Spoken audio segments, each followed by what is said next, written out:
so glad you made it. I see you brought little friends with you. Come on in.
Please enjoy this message from our Executive Director, Ms. Gail Dickert. Hi, my name is Gail Dickert, and I'm the Executive Director here at Frog Pond Early Learning Center. Thank you for showing interest in our school, especially during times when you might not be sure what to expect of childcare. Frog Pond has been operating since 1998 and has had many responses to the COVID issues in our community. So now we have divided our classrooms differently, and most importantly, you will be able to see your child playing outside the majority of the day. Frog Pond is renowned for being a school that promotes social and emotional connection as well as nature education, so we remain unique in that way. Our diverse teaching teams and our invested community make us a real treasure for you and your family. We have a 20-year history, and I really expect that you will enjoy your time here once you get a chance to do a tour and see the grounds, meet some goats, and of course meet our beloved teachers. If you have questions about our COVID response, you can contact me directly through our website. Thank you for showing interest, and we hope you will join our school family. I'm Ebony Davis. I am the Director of School Family here at Frog Pond Early Learning Center.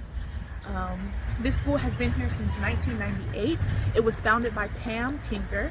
She has indigenous background of Cherokee Native American, and she realized that keeping children confined in four walls all the time was not conducive to healthy development for their brain or physically. So she created Frog Pond, a safe haven for nature, animals, and children, as well as their parents. Hi friends, my name is Pam Tinker, and I'm the founder of Mother Nurture Company, and that is a 501c3 nonprofit company who in turn founded Frog Pond Early Learning Center. I'm standing in the back corner of our property next to grandmother oak tree that you see in the background there. Every spring we have a big celebration of spring under her boughs, and it's called the Grandmother Oak Tree Tea Party. And that's one of many seasonal events that we have that connect the families and our children with the outdoors. We have a butterfly garden that in a few weeks will just be full of pollinators, including butterflies. And we have organic gardens where the children plant vegetables and they harvest them, and they have cooking experiences, and they get the joy of tasting fresh organic vegetables right out of the garden. We have a little barnyard with goats and chickens, and I call that experience drama in the barnyard. I think the barnyard activities prepare children for all the cycles of life, and they see it firsthand in a little bit of a removed fashion through the animal world. We also have Huntley Meadows Wildlife Refuge next door, and our children get to walk in that park and see the seasons change over time. They see that maybe 3 whole cycles if they're here for a while. And it's a beautiful education for really learning about nature.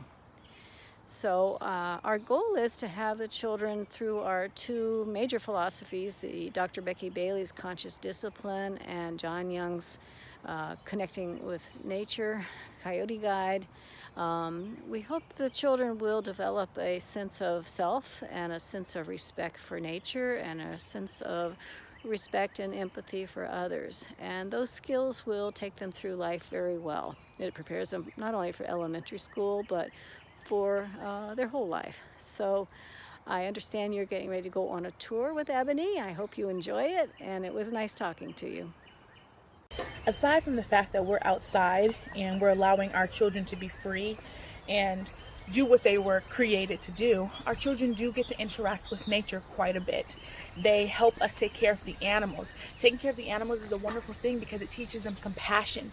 It teaches them responsibility. It teaches them what is needed in this world for them to be able to thrive. They get to watch our animals grow because we do get new animals. We get baby chicks, or we'll get new goats. It also teaches them the different processes of life. Our children, of course, also help us plant. We grow different herbs, we grow fruits, we grow vegetables, and yes, we get to eat them. We also compost here. So we're showing our children why it is so important to give back to the land. Instead of just taking from the land, we're trying to teach them how to grow up and become responsible. And not just responsible in the way of mentality, but responsible in the way of this is a land that has taken care of us.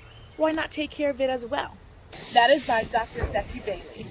With Conscious Discipline, what we do is we want to make sure that from our children, from our parents, and as well as our teachers, we are always ready socially and emotionally to handle anything that comes our way. So we allow our teachers and our children and our staff, everybody who comes into our facility, to be able to express themselves in a meaningful way, for them to not only understand what they're going through, but for us to be able to understand what they're going through. We don't want to belittle anyone. We don't want to put anybody in timeout. We want to allow them a safe space for them to be them, for them to be free, for them to express whatever it is that they need to express. So what we do is we actually have 2 teaching teams right now. We have a teaching team that is in charge of our tadpoles, which is our kiddos from 16 or 18 months, depending on when they start our program, if they're emotionally and socially ready, all the way up to the age of 3.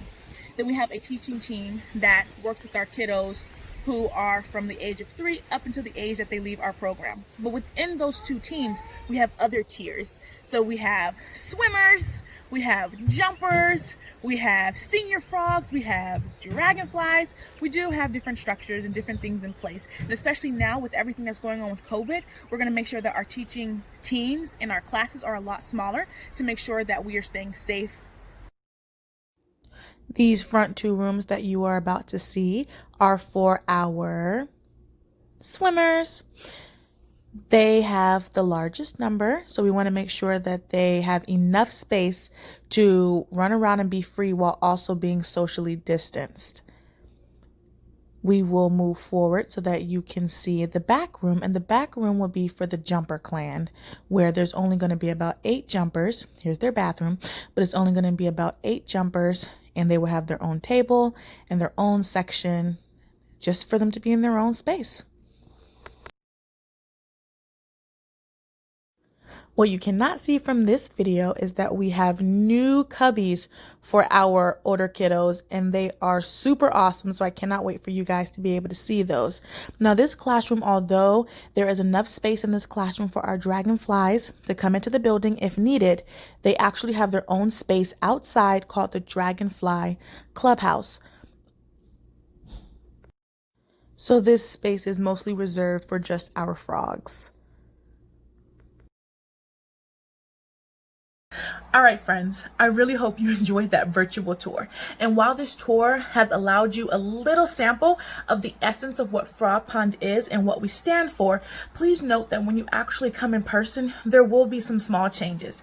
Because right now, with the COVID-19 pandemic and everything that's going on in the world, we are making sure that we are following the CDC and licensing guidelines to the fullest to ensure the safety of our children, our staff, and our families. So when you come and you notice that there's a bit of change, just know that it's only for the safety of everyone in our facility. As always, I'm Ebony Davis, and I'm wishing you well.